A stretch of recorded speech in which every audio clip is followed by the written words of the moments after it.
Este episódio extra foi feito com áudio extraído de live do Instagram. Por este motivo, a qualidade do áudio não é tão boa como a dos episódios regulares deste podcast. Mas como vocês verão, o conteúdo é precioso e vale a pena. Olá pessoal, sejam bem-vindos a mais esse episódio da série Além da Moda, uma série na qual a gente trata sobre os capítulos do meu livro Uma Dieta Além da Moda, capítulo por capítulo, e hoje é o dia de um capítulo muito importante, talvez um dos mais importantes do livro, que é o capítulo sobre diabetes, resistência à insulina e síndrome metabólica. Boa noite, Rodrigo. Boa noite, Souto. Boa noite, pessoal. Bom, todo capítulo a gente diz que é o capítulo mais importante e termina o capítulo dizendo que o próximo capítulo é o mais importante. Mas, de fato, esse capítulo 9 eu acho que ele é extremamente relevante porque ele trata justamente sobre resistência à insulina, sobre diabetes e que são, enfim, as condições nas quais uma dieta low carb acaba sendo mais eficaz, né, no tratamento. E é sobre isso que a gente vai discutir hoje, né? Lembrando que esse é o livro, né? Então, para quem está vendo aqui pelo YouTube a gravação, Uma Dieta Além da Moda, é o capítulo 9. É um capítulo de fato muito denso, né, do ponto de vista de conteúdo. Esse capítulo por si só tem quase 60 páginas, né? Lembrando que o livro, ele, enfim, é feito numa linguagem para pessoas leigas, né? E hoje, embora a gente esteja aqui fazendo esse capítulo, né, ao vivo com o pessoal do grupo de educação em diabetes, que são profissionais da área da saúde, a gente vai tentar manter a mesma linguagem, porque a gente sabe que muitas pessoas que nos escutam são leigos e não profissionais da área da saúde. Mas, enfim, tudo isso para falar que o livro tem uma linguagem, né, para o público leigo, mas existe muita referência científica, então acaba sendo uma boa fonte de pesquisa e de consulta, né, para todos os profissionais de saúde que desejam se atualizar no tema low carb, mas também nessa parte de diabetes, resistência à insulina, doenças metabólicas no geral. Rodrigo, eu confesso que quando eu estava escrevendo esse capítulo, a minha impressão todos os capítulos anteriores eram preparatórios para esse aí, para que quem fosse ler tivesse condições de acompanhar esse capítulo, porque, repito, eu acho que ele é realmente um dos mais importantes, porque low carb, sim, é uma forma da gente se alimentar saudável, com certeza é uma forma de emagrecer sentindo pouca fome ou sem sentir fome por aumento da saciedade. Agora, low carb é realmente imbatível no que nós vamos falar hoje, que é o tratamento da resistência à insulina, da síndrome metabólica, do diabetes, que são condições que afetam uma quantidade muito grande de gente. Muito bom. Pessoal, a nossa ideia hoje, a gente não vai conseguir abranger todos os temas na profundidade que está descrito no capítulo. Para quem já leu, eu acho que vai acabar sendo muito bom, porque a gente vai, enfim, comentar sobre os principais pontos. Para quem ainda não chegou nesse capítulo, para quem ainda não comprou o livro, de fato vai sair com uma ideia geral dos temas que a gente vai discutir. A gente preparou alguns temas aqui, eu vou mencioná-los, né, e aí a gente vai discorrendo. A gente vai falar sobre o que é resistência à insulina, né, qual é a origem da resistência à insulina. Então tem vários mecanismos propostos, mas um deles talvez seja o mais relevante, que é o limiar pessoal de gordura corporal. Como a gente faz para identificar a resistência à insulina, e aí a gente vai comentar sobre a síndrome metabólica e por que é tão importante, né, identificar a resistência à insulina e a síndrome metabólica. Aí a gente chega no diabetes tipo 2, o que é o diabetes tipo 2, como é que a gente faz para diagnosticar, qual que é a importância da low carb no tratamento do diabetes, né? Quais são os benefícios da low carb no tratamento do diabetes, e a gente vai mencionar o Virta, que talvez seja um dos grupos aí que tenham os estudos com maior impacto, né, no uso da low carb no tratamento do diabetes tipo 2, especialmente na remissão do diabetes tipo 2. Lembrando que o pessoal do grupo de educação em diabetes, né, os profissionais de saúde que fizeram um curso de diabetes ministrado por mim e pelo Souto e que participam de um grupo de educação continuada, onde a gente troca informações diariamente através do Telegram e também faz aulas mensais, né, sobre diversos temas. Eles estão participando aqui com a gente no chat, né, dessa aula. Enfim, qualquer pergunta que eles tenham, a gente também vai no final abrir para perguntas aqui deles, enfim, relatos de caso, tudo isso. Vamos lá, Souto. Então vamos começar com o que é resistência à insulina. Rodrigo, uma coisa que eu explico ali no livro é que por muito tempo se sabia que as pessoas tinham diabetes, ou seja, excesso de açúcar no sangue, excesso de açúcar na urina, mas existia aquela dicotomia de casos em que as pessoas emagreciam rapidamente e acabavam tendo uma doença muito grave, fatal, e aqueles casos de um diabetes mais leve, aparentemente, que eram pessoas em geral com sobrepeso e obesidade. E por muito tempo não tinha como medir a insulina, o hormônio insulina não tinha como ser medido no sangue. E aí, apenas com o advento da técnica de radioimunoensaio, e que inclusive uma médica, Rosalind Allen, acabou ganhando depois o Prêmio Nobel de Medicina e Fisiologia por causa do desenvolvimento dessa técnica, que permite medir hormônios, no momento que essa técnica foi desenvolvida, se observou uma coisa que ninguém estava esperando, que os pacientes com o que hoje nós chamamos de diabetes tipo 2, que é o diabetes mais comum, esse diabetes que é mais comum à medida que a gente vai ficando mais velho e que a gente vai ganhando peso e ganhando barriga, que corresponde a 90-95% dos casos de diabetes. Pois bem, esses pacientes com diabetes tipo 2, eles tendiam a ter insulina alta e não baixa. Veja, o diabetes tipo 1 é uma doença autoimune em que não há produção de insulina. E, portanto, claro, a glicose fica desregulada. Mas por que no diabetes tipo 2 a gente tem glicose alta se a insulina, em geral, também está alta? E aí é que vem o conceito de resistência à insulina. As células não estão respondendo adequadamente à insulina. E para isso eu uso uma analogia no livro que eu acho que vale a gente reproduzir aqui, que é uma analogia de um hotel. Tá? Então nós vamos imaginar que tem um hotel, só que esse hotel se perdeu e acabou fazendo mais reservas do que quartos. Tá? E aí nessa minha analogia, as pessoas são as moléculas de glicose, os corredores e o saguão do hotel é o sangue, onde essa glicose está dentro dos vasos sanguíneos. Tá? E a insulina é a chave para abrir a porta da célula, porque afinal a glicose que está lá no corredor, que está lá no vaso sanguíneo, ela quer entrar para dentro da célula, ela quer entrar no quarto, mas para isso ela precisa de uma chave, que é a insulina. E o pâncreas é o cara da recepção, que ele distribui chaves. O pâncreas produz insulina. No funcionamento normal, cada pessoa chega lá, pega a sua chave, pega a sua insulina lá com o pâncreas e entra para dentro da célula, a glicose entra na célula. Mas vamos imaginar que os quartos já estão muito cheios, as pessoas começam a ganhar peso, começam a ficar com as suas células repletas de energia na forma de triglicerídeos e glicogênio.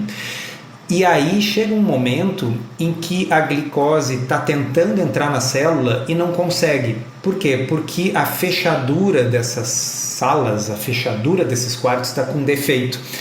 Está com defeito porque o quarto está muito cheio e não cabe mais ninguém lá.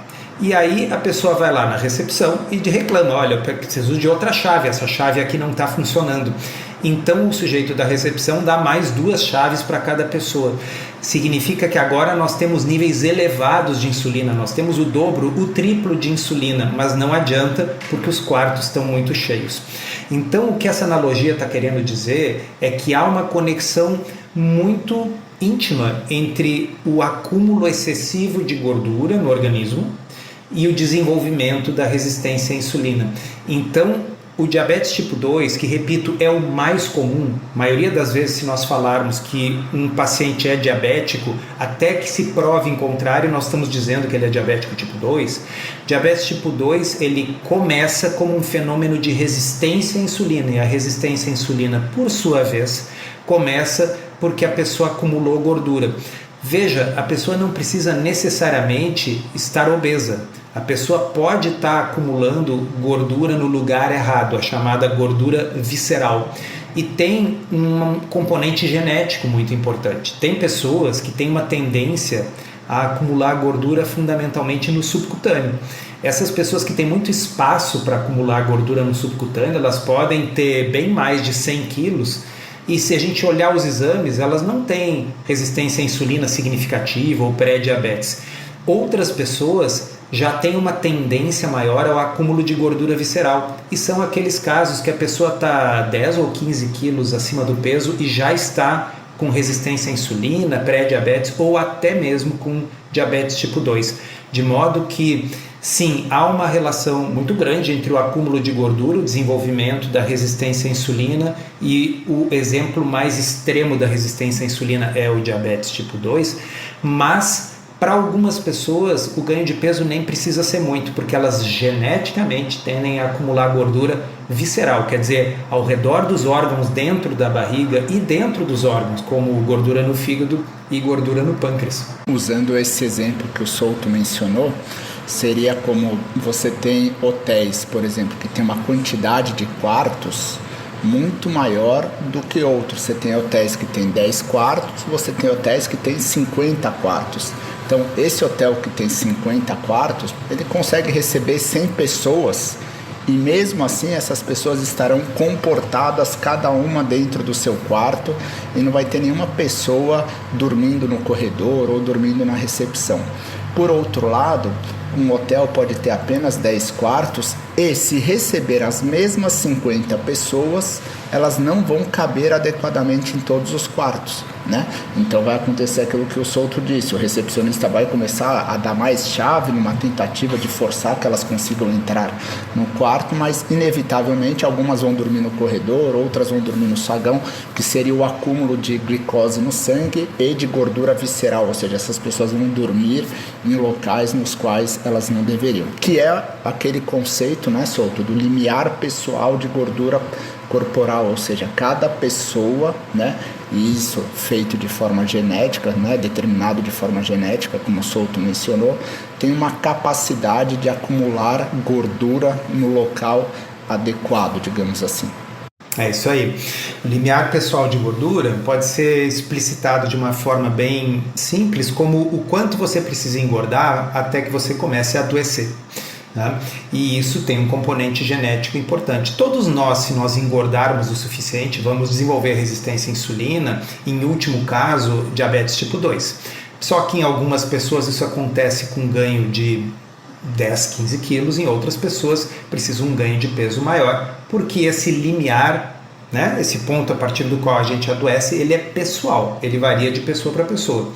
Então é importante a gente entender que normalmente para reverter o quadro de resistência à insulina, que a gente vai explicar o que é a síndrome metabólica também, e para tentar reverter ou para melhorar com certeza um diabetes tipo 2, a gente precisa perder gordura corporal, no mais das vezes. E aí tem um ponto, por exemplo, pessoas, né? Isso é bem definido por etnias também. Então, oriental, por exemplo, costuma ter um baixo limiar de gordura corporal. Então, é bem comum oriental com um pouco de sobrepeso. Essas pessoas já têm gordura no fígado, resistência à insulina, eventualmente até diabetes tipo 2. E algo que influencia muito também, né, Souto, é a quantidade de massa muscular. Então, pessoal, massa muscular seria como se fosse você ter mais quartos, né? Então, quanto mais massa muscular você tem, é como se você tivesse mais quartos também para armazenar um pouco mais de energia. Exatamente. Um dos grandes benefícios da atividade física na melhora dos quadros de resistência à insulina, síndrome metabólica e diabetes, é justamente você melhorar a composição corporal, ou seja, você ter mais massa magra, porque a massa gorda a gente perde com dieta, mesmo sedentário. Eu posso estar sentado no sofá, se eu estiver fazendo uma low carb bem direitinho, eu vou emagrecer. Mas parte do peso perdido em pessoas sedentárias será a massa magra, isso não é interessante. Então é importante fazer atividade física e, de preferência, nesse contexto que nós estamos falando, o exercício resistido, ou seja, o exercício que o músculo é exercitado contra uma carga, que classicamente é a musculação. Tem outras variedades também. É importante que haja sobrecarga muscular para que haja hipertrofia, para que haja ganho de massa magra. Isso também ajuda muito nesse contexto. No livro, pessoal, o Souto explica, enfim, diversas formas para identificar a resistência à insulina. Então, enfim, tem o próprio índice Roma, tem outros marcadores, relação cintura-altura, algumas relações usando o próprio colesterol, né? Mas tem uma forma que é através da síndrome metabólica, que é uma forma indireta, mas de certa forma direta também, né? Porque a síndrome metabólica, como o Souto vai explicar, acaba sendo uma expressão assim dos sinais e sintomas da própria resistência à insulina. Síndrome metabólica, pessoal, é um conjunto de sinais e sintomas. E a pessoa não precisa ter todos eles. A pessoa pode ter 3 deles e ela já vai ser classificada como síndrome metabólica. No livro eu explico direitinho a história do médico que deu nome a essa síndrome, que é o Dr. Gerald Reaven. É uma parte que acho que vale vocês lerem com atenção, é muito legal. Tá? Mas o que ele, Gerald Reaven, identificou lá nos anos 70, 80? Que havia um conjunto de coisas que costumavam se agrupar. Quais eram elas? Glicose acima de 100, não necessariamente em níveis de diabetes, mas acima de 100. Os triglicerídeos ou triglicérides elevados, acima de 150. O HDL, que é o colesterol bom, baixo. O aumento da circunferência abdominal. Por que da circunferência abdominal? Porque é uma forma de traduzir que o acúmulo de gordura é na barriga e não em outros lugares. E pressão alta. Hoje, modernamente, a gente sabe que tem outras coisas que fazem parte dessa síndrome, embora elas não estejam nessas 5 clássicas características. Gordura no fígado, por exemplo, faz parte do contexto da síndrome metabólica. O próprio ácido úrico elevado costuma fazer parte desse contexto. Então, a gente tem outras características, testosterona baixa em homens, por exemplo.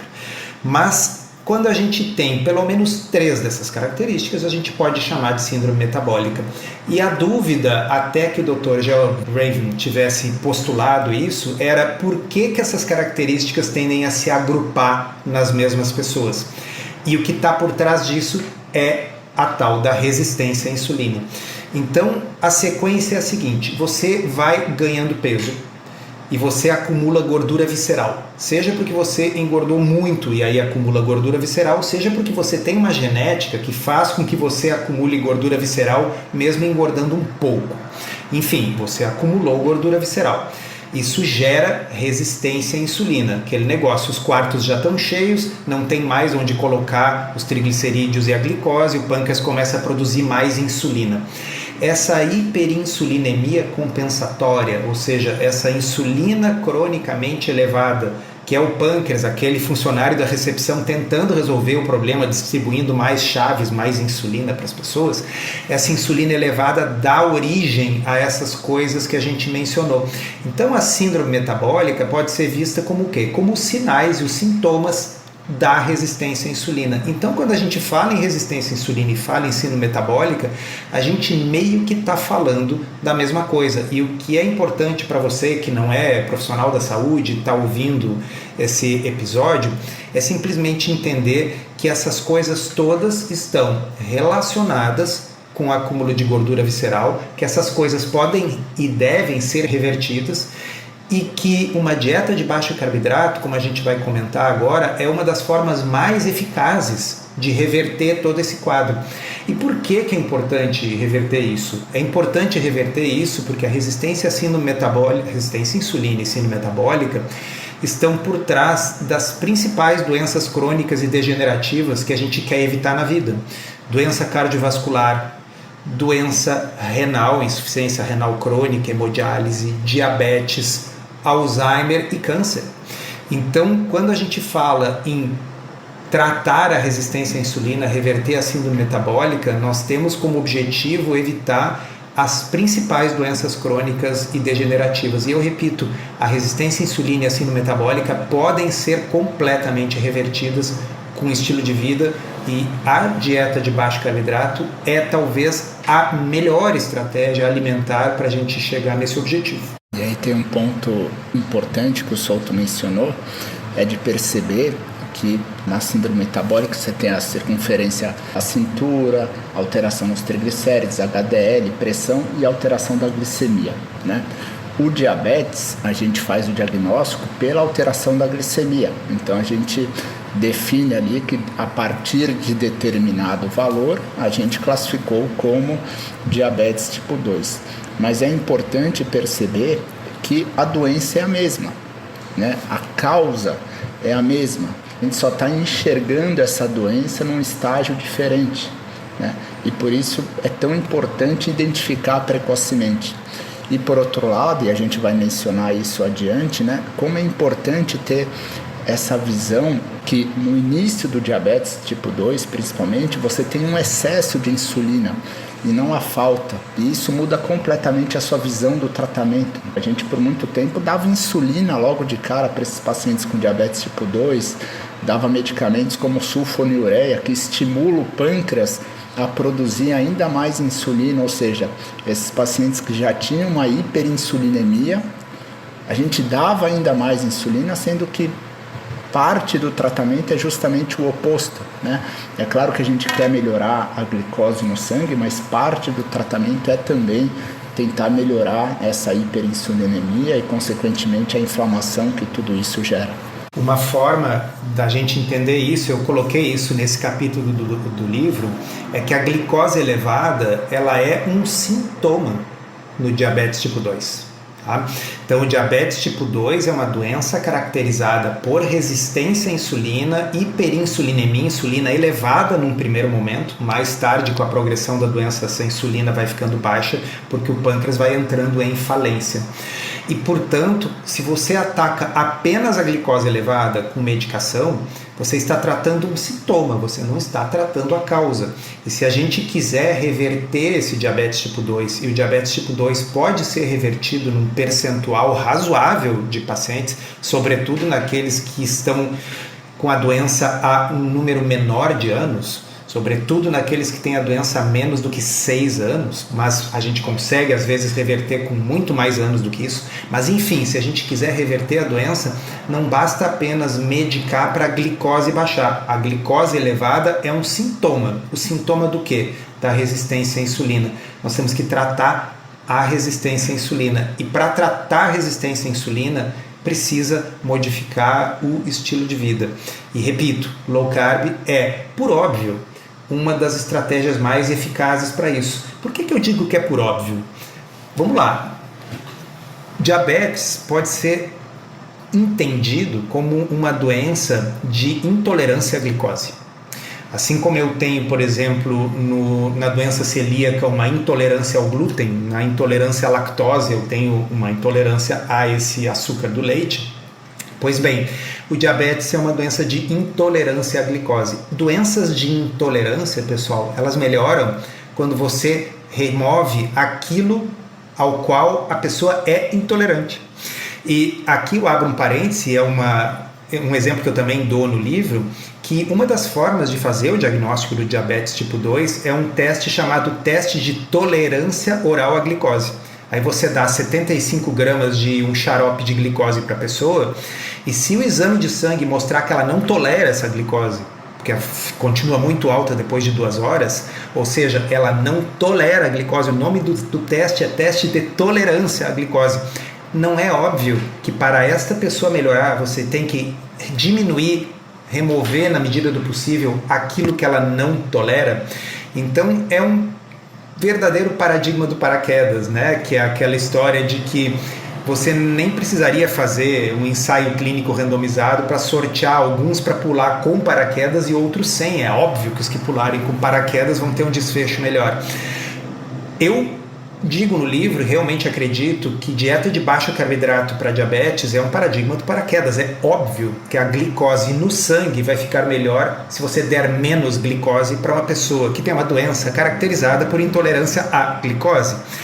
Mas isso não significa que os estudos não devam ser feitos, eles foram feitos às dezenas e eles mostram aquilo que a gente espera que eles mostrem, né? Que é a estratégia nutricional mais eficaz para o manejo do diabetes tipo 2 e também para síndrome metabólica. Por quê? Porque, como o Rodrigo bem falou, a síndrome metabólica é uma etapa anterior ao diabetes tipo 2. Se você deixa a coisa progredir, a resistência à insulina piorar, essa pessoa vai acabar desenvolvendo o diabetes tipo 2 e não faz nenhum sentido a gente deixar para tratar quando realmente a pessoa estiver tão doente que a glicose disparou.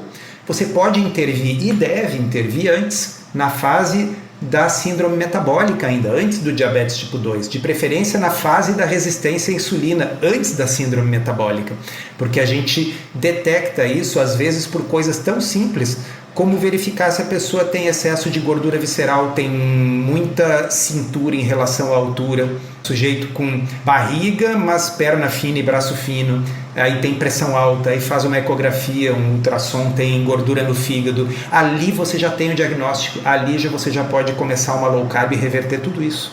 A gente mencionou isso em outros capítulos, você mesmo já acabou de dizer isso, mas low carb acaba sendo como um remédio, existe uma dose-resposta, né? E nesse capítulo você cita, enfim, dois estudos, uma revisão e acho que uma meta-análise, né? Um demonstrando diminuição da hemoglobina glicada, outro da glicemia de jejum, mas mostrando justamente isso, né? Um efeito dose-resposta.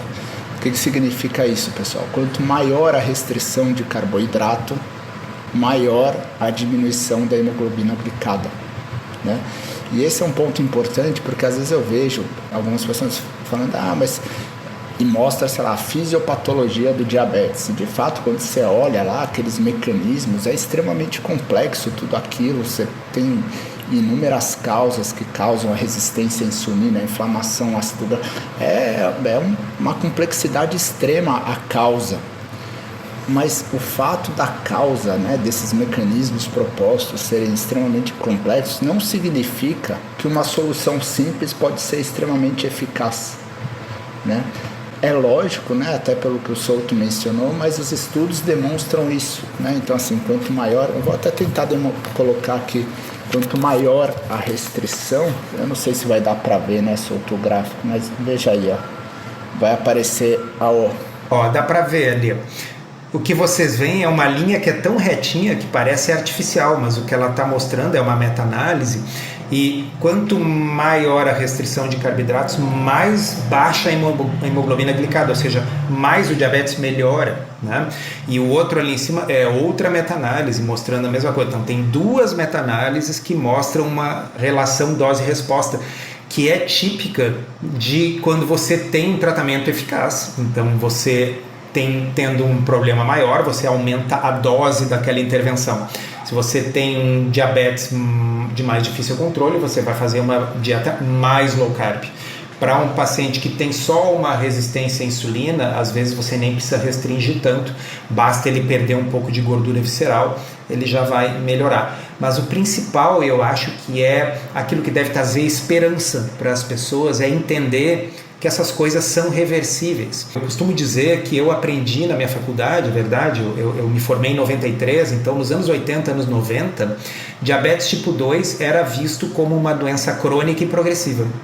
Então é uma doença crônica, que ela não vai entrar em remissão, mais do que isso, ela vai piorar. Você vai agregar remédios e cada vez mais remédios, vai chegar uma hora que a pessoa vai precisar de insulina e é isso.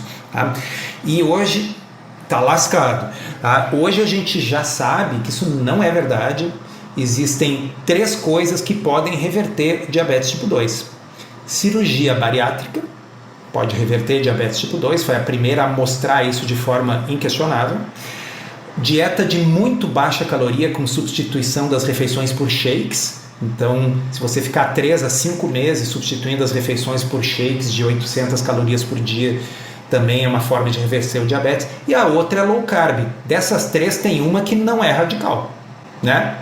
Cortar o estômago é mais radical do que cortar carboidrato, como eu botei no livro.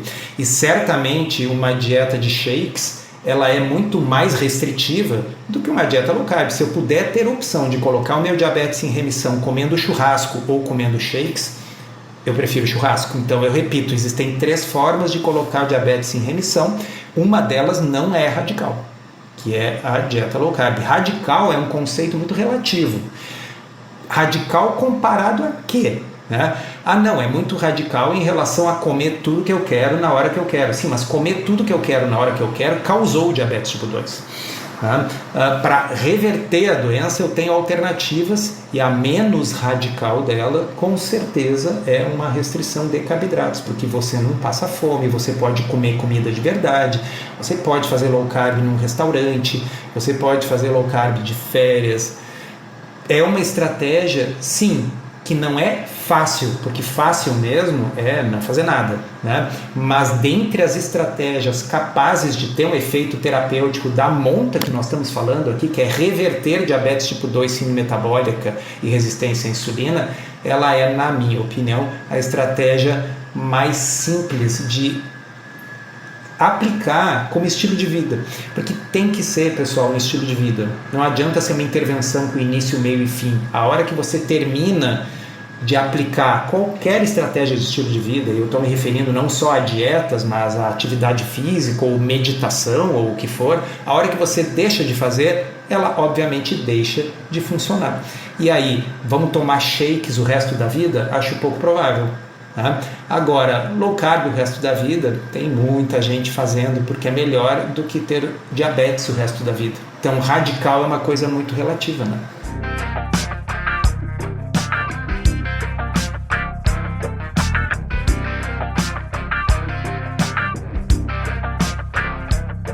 E aí, eu vou até antecipar o último tópico, né, que era a questão dos benefícios, né? Pessoal, quando a gente discutiu a questão de low carb e emagrecimento, sempre veio a questão que funciona por causa da restrição calórica, né? E, enfim, a gente já se aprofundou nesse tema. O Ozempic também funciona, como o Souto mencionou no livro, porque por causa da restrição calórica, ele possibilita que a pessoa faça uma restrição calórica, tá? E de fato, para você reverter a resistência à insulina, né? Como você atingiu o seu limiar pessoal de gordura corporal, você vai precisar emagrecer, e para que isso aconteça, você vai precisar fazer a restrição calórica. Só que no diabetes tem um ponto que é muito importante e é extremamente relevante, que é o quê? A pessoa melhora o controle glicêmico sem perder peso. É claro que quando ela perder peso, ela vai melhorar ainda mais e vai colocar a causa, que é a resistência à insulina, em remissão.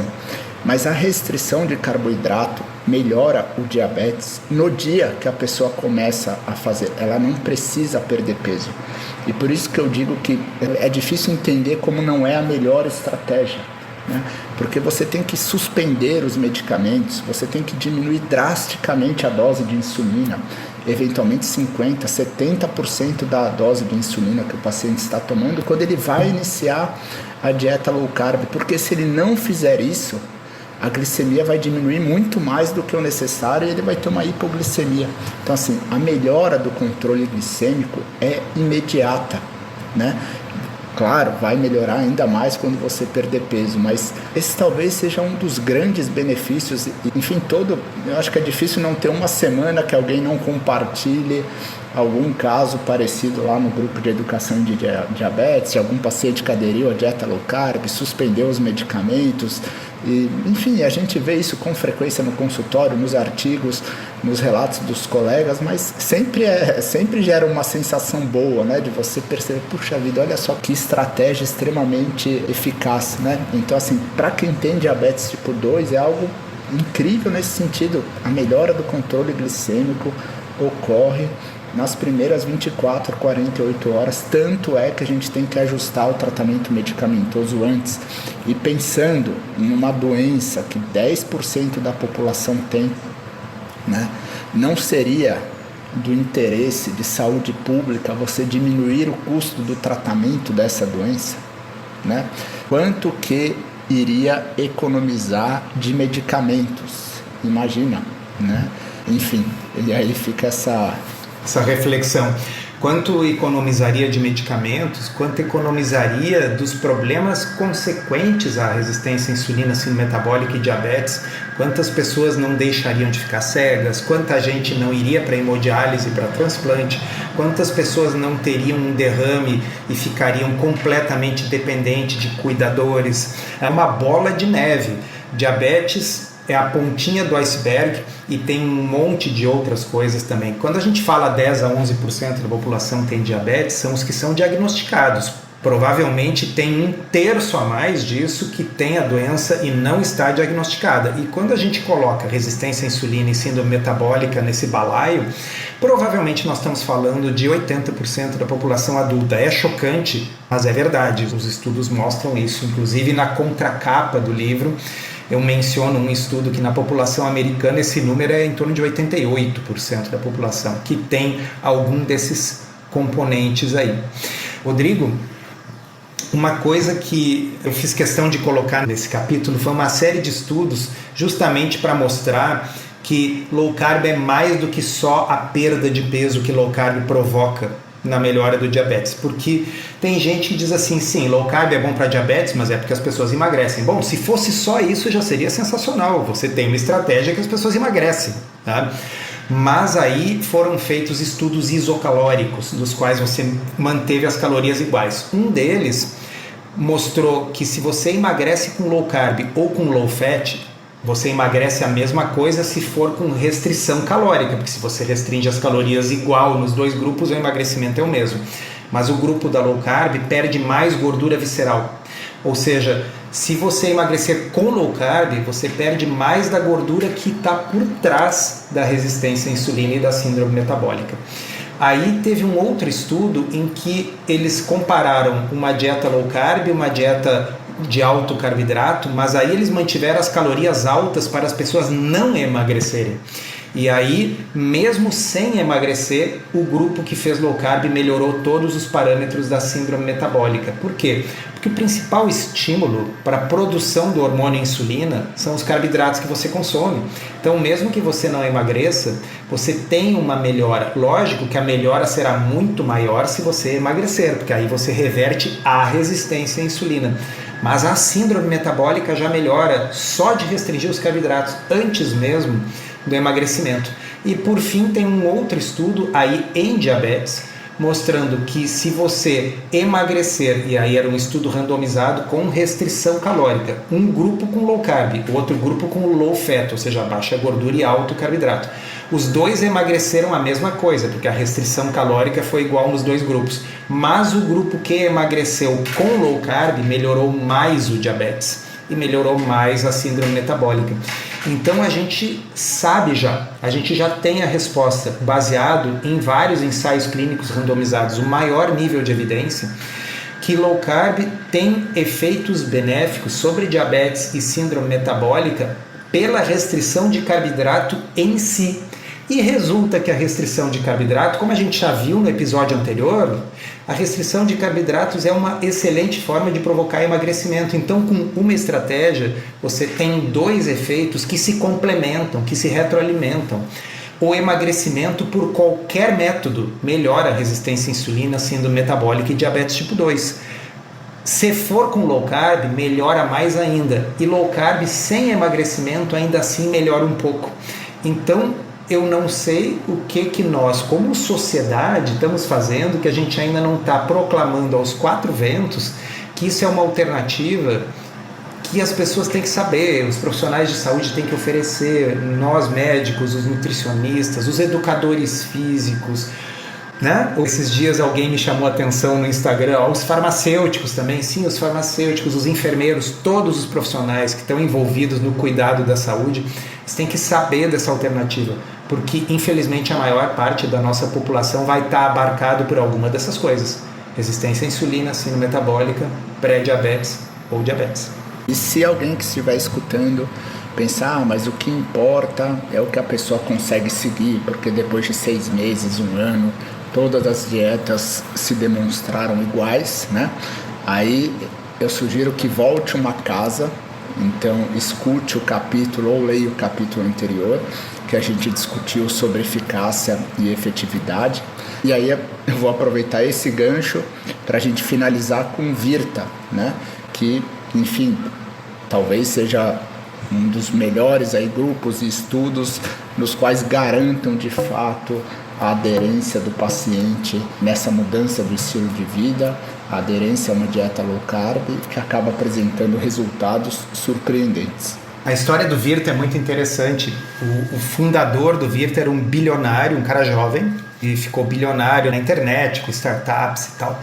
E aí ele era um esportista amador, triatleta, remador, enfim, pensa num sujeito fisicamente ativo e ele se descobre pré-diabético. Né? E aí ele não consegue entender, porque afinal ele faz mais esporte do que 99% das pessoas, né? Só que ele seguia aquele tipo de alimentação que era recomendado para os atletas, é gel de açúcar, é macarronada na véspera, e resulta que esse indivíduo tinha um limiar pessoal de gordura muito baixo. Então, comendo um monte de açúcar e carboidrato, ele acabava tendo um acúmulo de gordura visceral. Ele entrou em contato com os maiores especialistas sobre low carb e esporte, né? Então o Jeff Volek e o Steve Finney, e eles fundaram essa startup, o Virta, que tinha como objetivo manejar o diabetes tipo 2 com dieta very low carb ou cetogênica. Só que, como ele era um sujeito que tinha experiência com aplicativos, ele fez a fortuna dele na internet com aplicativos, ele resolveu que ele ia desenvolver um aplicativo para permitir que as pessoas se mantivessem no plano, na dieta. Então o Virta, ele tem, para os americanos, né, que contratam esse serviço, um aplicativo, uma balança que se comunica com o aplicativo, e aí a pessoa todos os dias se pesa para ver se ela está perdendo peso, se ela já perdeu o peso, se ela está mantendo. Qualquer alteração ali é comunicado através do aplicativo e alguém entra em contato para saber o que está acontecendo, se a pessoa precisa de uma ajuda. E essas pessoas medem em ponta de dedo a glicose e os corpos cetônicos todo dia. Resulta que low carb, very low carb no caso, é talvez a única dieta que tem um biomarcador que você pode usar. Você pode saber se a pessoa está fazendo uma dieta como a que o Virta recomenda, que é uma dieta para diabetes com menos de 30 gramas de carboidrato, porque você vai estar em cetose e aí você pode medir. Então, com esse nível de acompanhamento, o Virta tem um controle muito grande sobre a adesão, a aderência das pessoas ao tratamento. E aí o que o Virta mostra é que 2 anos depois, as pessoas ainda estão mantendo boa parte do peso que elas perderam, mantendo boa parte da melhora do diabetes, da hemoglobina glicada, da melhora dos parâmetros todos. Inclusive recentemente, isso não entrou no livro porque foi bem recente agora, eles já têm dados dos primeiros pacientes que entraram no Virta com 5 anos de acompanhamento e ainda tem gente lá mantendo benefício. Então não é, como eu digo no livro ali, esse é um capítulo que eu usei um pouco mais do que a minha dose habitual de ironia, mas é que às vezes precisa, né? Você tira a glicose da dieta da pessoa, a pessoa imediatamente melhora. Mas existe algo mágico, depois que a Terra dá a volta ao Sol 365 dias depois, magicamente, tirar a glicose da dieta não funciona mais para o diabetes? É claro que não, né, pessoal? Isso é um absurdo, é bizarro isso. O que acontece é que nos estudos você sorteia as pessoas para um grupo, sorteia as pessoas para outro grupo, e com o passar do tempo, é natural, é do ser humano, as pessoas vão deixando de seguir a dieta ou vão abrindo cada vez mais exceções. Então não significa que tanto faz, você pode escolher a dieta que você quiser, porque no final o resultado é o mesmo. Isso seria a mesma coisa que dizer, você pode ficar no sofá ou fazer exercício, porque ao final o resultado é o mesmo, ou seja, sofá e exercício é a mesma coisa. Não, né? A gente entende que as pessoas com o tempo tendem a largar a sua academia e tal, e nós como sociedade, o que nós fazemos é, vamos pensar como que nós podemos aumentar a adesão das pessoas, estimular que elas continuem a frequentar, e não o derrotismo de dizer, olha, é melhor nem começar a fazer exercício, porque provavelmente daqui a um ano você não vai estar fazendo mesmo. Então, em toda a medicina, em toda a saúde focada em estilo de vida, não existe nenhum exemplo em que a gente se baseia no fato de que depois de um ano as pessoas tendem a não aderir às mudanças de estilo de vida para dizer para que elas nem comecem. Você não diz, olha, melhor nem parar de fumar porque daqui a um ano é provável que você já esteja fumando de novo mesmo, então continue fumando.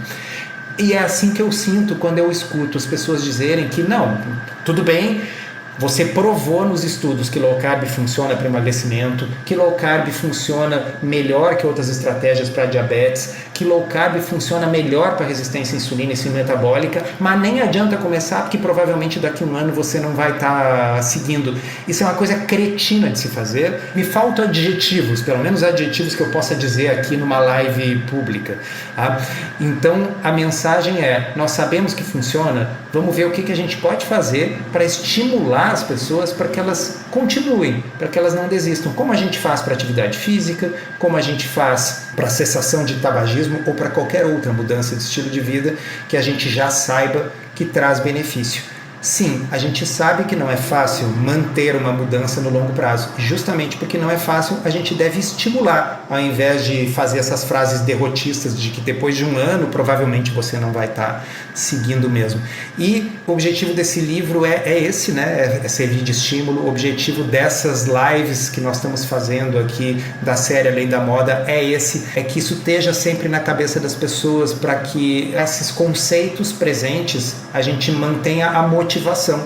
Manter a motivação não é fácil, mas isso não é só para low carb. Manter a motivação não é fácil para um monte de coisas. A gente tem que ver como melhorar a motivação e não desmotivar as pessoas dizendo que nem comece, né? Tanto faz. Muito bom, Souto. A Cris mencionou aqui nos comentários, muito bom quando os pacientes dizem que a dieta nem parece dieta e finalmente conseguiu controlar o diabetes tipo 2. A Josi também mencionou, ótimo, tenho pacientes que estão em remissão com low carb desde julho de 2019, muitos estão firmes até hoje, né? Exatamente, então. São ETs, né, Josi? Porque depois de um ano, magicamente, era para que a restrição de carboidratos deixasse de funcionar, né? Eu estou sendo repetitivo nisso, mas eu acho que é importante as pessoas entenderem. Imagina que eu dissesse que a retirada do glúten na dieta do paciente com doença celíaca é uma coisa que depois de um ano deixa de funcionar. Seria um absurdo. É óbvio que se ele fizer uma dieta sem glúten por 30 anos, ele vai ficar bem por 30 anos. Agora, se algumas pessoas desistem da estratégia alimentar, isso não significa que ela deixa de funcionar, significa que a adesão à dieta vai diminuindo com o passar do tempo. Então, dói quando eu escuto profissionais de saúde falando, interpretando erroneamente a estatística do estudo, como se a restrição de carboidrato deixasse de funcionar em diabetes depois de um ano. Não, é evidente que, como média, o grupo de pessoas que foi sorteado para fazer aquela estratégia alimentar começou a fazer mais exceções, a deixar de seguir a dieta, e por isso que os estudos vão mostrando uma perda média de eficácia. Mas se você que está nos ouvindo aqui adotar isso como estilo de vida e se mantiver fazendo, como os pacientes ali que a Josi mencionou, bom, os resultados obviamente se mantêm, porque aquilo que a gente aplica como estilo de vida continua funcionando enquanto a gente continuar aplicando. Muito bom. Souto, estamos aí quase em 1 hora. Então vou aqui mostrar novamente a capa do livro, Uma Dieta Além da Moda. No nosso próximo capítulo, a gente vai começar, para não perder, para manter a tradição, eu vou dizer que a gente vai começar uma das partes mais interessantes e importantes, que é a parte 3, sobre mitos, né?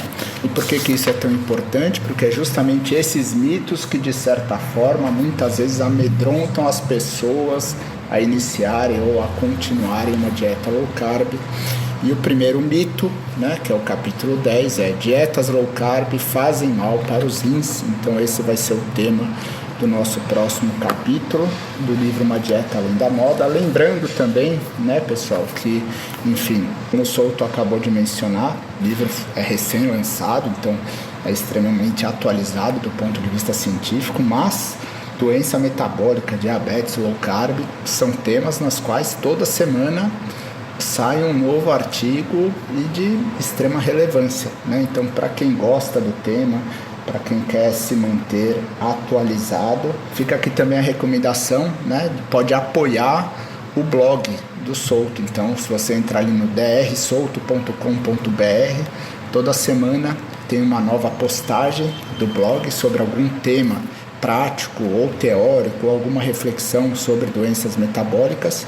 Lembrando que o blog ele é mantido, né, pelo apoio dos leitores. Então, se você, enfim, melhorou a sua vida com a dieta low carb, tem interesse no tema, também acho que é uma forma de, enfim, ajudar que essa informação continue chegando para cada vez mais pessoas. O Souto toda semana faz uma nova postagem ali no blog, tá bom? E aqui está o livro, e é isso. Rodrigo, muito obrigado mais uma vez. E pessoal, próxima parte é uma das mais importantes. Mitos. Muito bom.